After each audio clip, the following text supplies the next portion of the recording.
से आगाह करें। एवन फील्ड और अल अजीज़िया रेफरेंस में नवाज शरीफ की सज़ा के खिलाफ अपीलों की बहाली की दरखास्तों पर बेंच तश्कील दे दिया गया। नवाज शरीफ ने पीर को एवन फील्ड और अल अजीज़िया रेफरेंस में सज़ा के खिलाफ अपीलें बहाल करने की दरखास्तें इस्लामाबाद हाई कोर्ट में दायर की थी। वकील अमजद परवेज़ ने इस्लामाबाद नवाज शरीफ की जानिब से अपीलें बहाल करने की दरख्वास्त दायर की थी।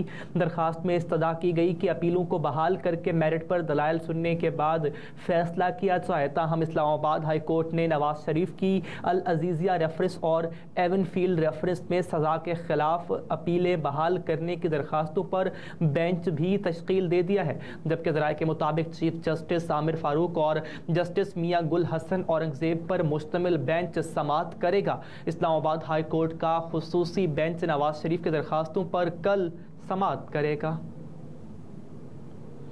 और यहाँ पर ख़बर यह भी है कि सुप्रीम कोर्ट ने फौजी अदालतों में सिविलियंस का ट्रायल कल अदम करार दे दिया है। आपको बता रहे हैं, फौजी अदालतों में सिविलियन के ट्रायल के खिलाफ केस की समाअत जस्टिस इजाजुल एहसन की सरबराही में 5 रुकनी लार्जर बेंच ने की। बेंच में justice Munib Akhtar, justice Yahya Afridi, justice Mazahir Naqvi और जस्टिस आयशा मलिक शामिल हैं। सिविलियंस का फौजी अदालतों में ट्रायल 5 रुकनी बेंच ने मुत्तफ़िका तौर पर कल अदम करार दे दिया।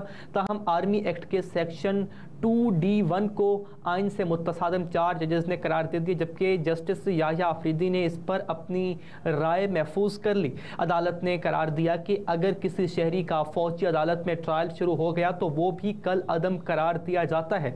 9 और 10 मई के वाक़यात की रोशनी में गिरफ्तार 102 अफराद जिनकी फहरिस्त अदालत में पेश की गई थी, सुप्रीम कोर्ट ने उनका ट्रायल आम फौजदारी अदालतों में चलाने का हुक्म दे दिया। जबकि आर्मी एक्ट की वो शिकें जो अदालत के सामने पेश की गई थी उनके तहत सिविलियन का ट्रायल हो सकता है। अदालत ने इन शिकों को भी आइन से मुतसादिम करार दे दिया। जबकि आज समाअत का आगाज हुआ तो जस्टिस इजाजुल एहसन ने कहा कि आखिरी ऑर्डर के मुताबिक अटॉर्नी जनरल के दलाइल चल रहे थे। अटॉर्नी जनरल के दलाइल मुकम्मल हो जाएं फिर केस चलाने का तरीक़ाकार देखेंगे। दरख्वास्त गुजार के वकील सलमान अकरम राजा का कहना था कि फौजी अदालतों में ट्रायल इस केस के फैसले से पहले ही शुरू किया गया है। आमदन से ज़ायद असासों का केस, एहतसाब अदालत ने इसहाक डार को बरी कर दिया है। एहतसाब अदालत ने इसहाक डार की बरीयत की दरख्वास्त मंजूर कर ली। नैब की क्लीन चिट के बाद अदालत ने इसहाक डार की दरख्वास्त को मंजूर कर लिया है। इसहाक डार के खिलाफ आमदन से ज़ायद असासाजात रेफरेंस 2017 में बना था। अदालत ने आमदन से ज़ायद असासाजात केस में 3 शरीक मुलज़मान को भी बरी कर दिया। एहतसाब अदालत के जज मोहम्मद बशीर ने महफूज फैसला सुनाया, जबकि नैब प्रोसिक्यूटर के मुताबिक इसहाक डार के खिलाफ सबूत है ना मजीद तहकीकात की डायरेक्शन है। वकील सफाई के मुताबिक इसहाक डार ने इलेक्शन कमीशन में तमाम गोशवारे जमा कराए थे।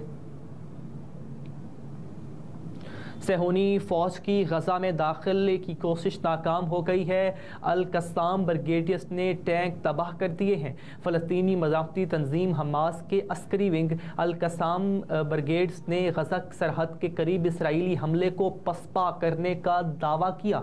अमरीकी मीडिया ने तस्दीक की है कि गज़ा में इसराइली फ़ौज और हमास के दरमियान खान यूनिस के सरहदी इलाके में ज़मीनी झड़प हुई है। अल कस्साम ब्रिगेड्स के मुताबिक झड़प में इसराइली फ़ौज के 2 बिल्डोजर और 1 टैंक को तबाह किया गया। झड़प के बाद इसराइली फौजियों को अपनी गाड़ियों के बगैर पीछे हटना पड़ा और सेहूनी फौजी गाड़ियां छोड़कर इसराइली हुदूद में वापस भाग गए। अरब मीडिया का कहना है कि इसराइली फौज की गज़ा में दाखिल होने की कोशिश नाकाम हो गई।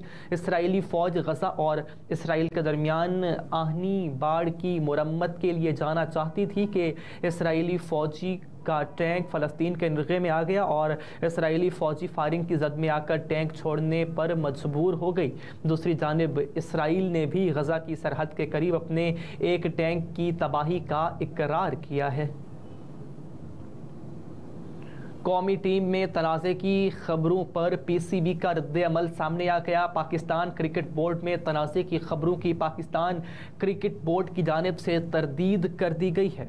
PCB की जानिब से जारी बयान में कहा गया कि वर्ल्ड कप में कौमी टीम में किसी अंदरूनी तनाज़े की सख्ती से तरदीद करते हैं। पाकिस्तान क्रिकेट बोर्ड का कहना है कि कौमी टीम मुत्तहिद है और किसी खिलाड़ी का किसी से कोई इख्तलाफ नहीं। पाकिस्तान क्रिकेट बोर्ड के मुताबिक PCB को इस झूठी खबर को फैलाने जाने पर मायूसी हुई है।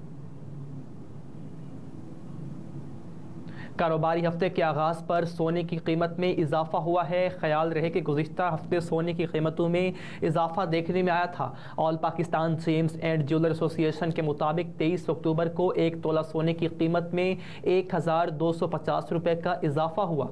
इस इजाफे के बाद 1 तोला सोने की कीमत 2,09,600 रुपये हो गई, जबकि 10 ग्राम सोने का भाव 1072 रुपये बढ़कर 1,79,698 रुपये हो गया। आलमी मंडी में भी सोने के भाव में $9 का इजाफा हुआ और $2001 फी औंस हो गया है। स्टॉक एक्सचेंज में तेजी 2017 के बाद पहली बार 100 इंडेक्स 51,000 की सतह उबूर कर गया। मई 2017 के बाद पहली बार पाकिस्तान स्टॉक एक्सचेंज का 100 इंडेक्स दोबारा 51,000 तक पहुंचा है।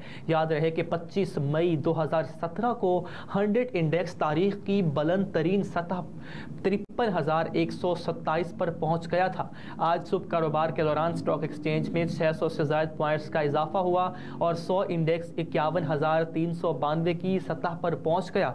बाद अज़ा कारोबार के अख्ताम पर 100 इंडेक्स 338 पॉइंट्स के इजाफे से 51,070 पॉइंट पर बंद हुआ। इस हवाले से मुआशी तज्जियाकार खुर्रम सिद्दीकी का कहना है कि मई 2017 के मुकाबले में मार्केट कैपिटलाइजेशन 70% कम है, जबकि मार्केट कैपिटलाइजेशन आज $30 अरब के लगभग है। मई 2017 में मार्केट कैपिटलाइजेशन $100 अरब थी। अहम खबरें आप जान चुके। न्यूज़ स्टूडियो से अब तक के लिए इतना ही। मज़ीद बाखबर रहने के लिए आप देखते रहिए SM टीवी ग्लोबल।